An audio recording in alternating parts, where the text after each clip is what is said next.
semuanya, masih bersama dengan kami dalam Berita Lampung. Bagi Anda yang baru saja bergabung, kami akan menyajikan kembali berita pilihan pagi hari ini.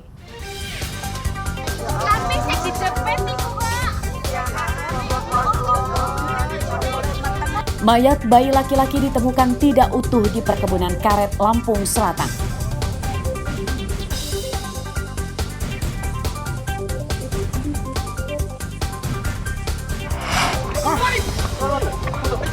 Kejar! Seorang pencuri motor yang menyasar rumah kos mahasiswa diringkus.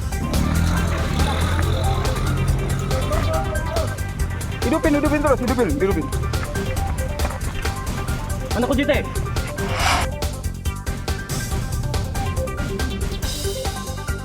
Erupsi Gunung Anak Rakatau di perairan Selat Sunda, Lampung Selatan naik turun.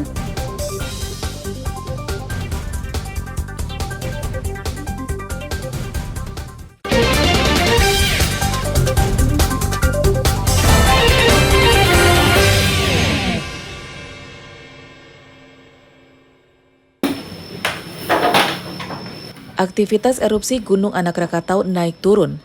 Setelah sempat turun selama 2 hari pada Selasa malam, erupsi Gunung Anak Rakatau kembali meningkat dengan menyemburkan abu vulkanik setinggi 2.000 meter dari puncak gunung sebanyak 1 kali. Berdasarkan data di pos pantau Desa Hargo Pancuran Rajabasa Lampung Selatan, erupsi Gunung Anak Rakatau disertai suara dentuman. Material dari dalam gunung menyembur dan lontarannya mencapai 2 km. Pada Rabu siang, erupsi Gunung Anak Rakatau kembali menurun. Semburan abu vulkanik dari dalam gunung di bawah 100 meter.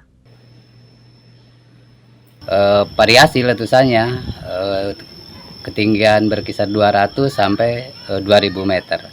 Yang 2000 meter itu tanggal 27 kemarin pada pukul 11.43, kemudian pukul 00 tadi malam juga 2000 meter. Erupsi Gunung Anak Rakatau tidak berdampak di permukiman dan nelayan, namun mereka tetap waspada. Di sini kita selalu mendengarkan aktivitas Gunung Krakatau. Kita selalu mewaspadai apa yang terjadi dalam saat sekarang ini mengenai letusan-letusan Gunung Krakatau. Erupsi Gunung Anak Rakatau telah terjadi sejak hari Minggu lalu. Status Gunung Anak Rakatau masih siaga di level 3. Nelayan dan wisatawan dilarang mendekati gunung dengan radius 5 km karena dikhawatirkan terkena lontaran batu dan pasir dari semburan abu vulkanik. Ari Susanto melaporkan dari Lampung Selatan. Ratusan korban tsunami 2018 di Desa Kunjer, Kecamatan Rajabasa, Lampung Selatan, mendapat sertifikat tanah serta bangunan yang mereka tempati. Hunian tetap atau hutap tersebut kini sudah sah milik mereka yang kehilangan tempat tinggal akibat tsunami. Sertifikat diserahkan oleh Menteri Agraria dan Tata Ruang, Kepala BPN Nasional atau Menteri ATR BPN Hadi Cahyanto kepada para korban tsunami. Tanah bangunan yang disertai sertifikatnya diberikan secara gratis. Total penerimaan sertifikat hunian tetap sebanyak 525 orang. Nanti terima. Selamat. Kita serahkan sertifikat sebanyak sampai hari ini ya 525. Ini tahap yang kedua, sebanyak 353 kita serahkan, jadi total sudah ada 525.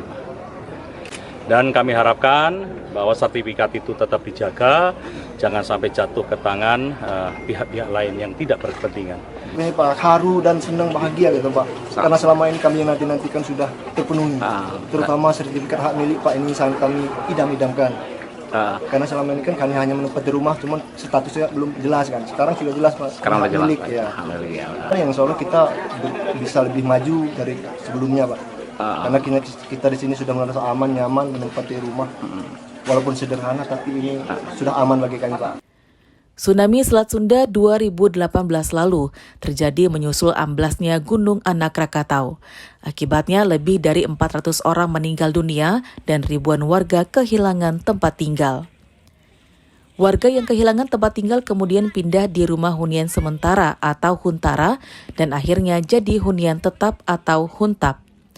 Bangunan rumah sederhana ini dimulai pada Juli 2020 dan selesai pada Desember 2021 dengan anggaran lebih dari 45 miliar rupiah. Ari Susanto melaporkan dari Lampung Selatan.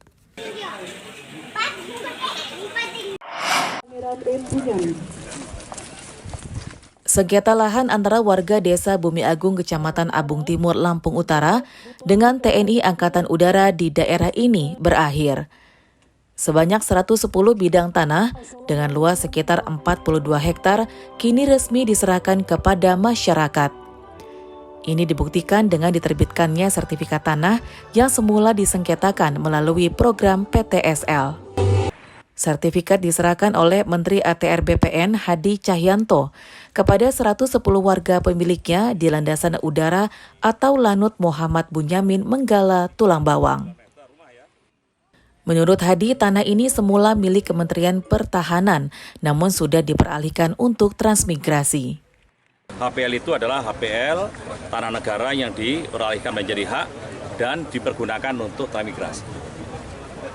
Oleh sebab itu, aset APL yang kita serahkan ini bisa diserahkan kepada masyarakat. Ya, karena aset ini tidak tercatat di DJKN. Nah, model-model seperti ini juga masih ada di wilayah-wilayah lain, sehingga di sini bisa menjadikan jurisprudensial. Wilayah Bumi Agung semua ada sertifikat, 90% wilayah Bumi Agung sudah sertifikat. Karena yang sengketa cuma ini. Ditahan oleh AU. Yang tadinya kan ya nggak ditahan, sampai 8 kali buat sertifikat itu nggak tahan. Berdasarkan data Kementerian Agraria, Tata Ruang, dan BPN, kasus sengketa lahan seperti di Desa Bumi Agung, Lampung Utara juga terjadi di provinsi lain. Penyelesaian sengketa di Lampung ini akan jadi acuan, namun harus melalui peradilan atau putusan himpunan hakim. Ardi Yohaba melaporkan dari Tulang Bawang.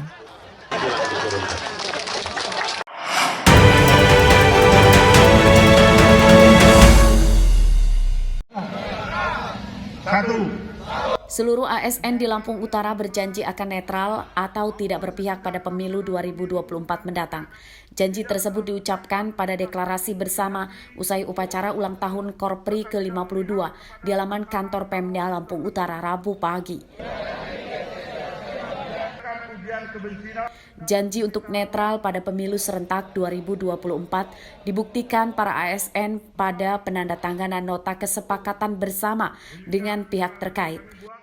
Selain para ASN dan Forkopimda Lampung Utara, juga turut hadir tokoh adat, ketua partai, dan lembaga organisasi lainnya. ASN diminta menegakkan netralitas dalam pelayanan publik sebelum atau sesudah pelaksanaan pemilu dan pilkada 2024. Hanya ada satu kata bahwa seluruh aparatur sipil negara netral dalam pemilu legislatif, pilpres, dan pilkada. Tidak berpihak kepada calon siapapun dia. Terkait adanya media sosial yang luar biasa. Ya, itu juga dilaksanakan dengan bijak. Tidak boleh lagi melakukan hal-hal yang sembrono, termasuk like and dislike di dalam media sosial. Seluruh ASN juga diminta tidak mengintimidasi, mengancam, hingga mengarahkan masyarakat untuk memilih calon tertentu. Jika ada yang melanggar, ASN akan diberi sanksi berat hingga pemecatan.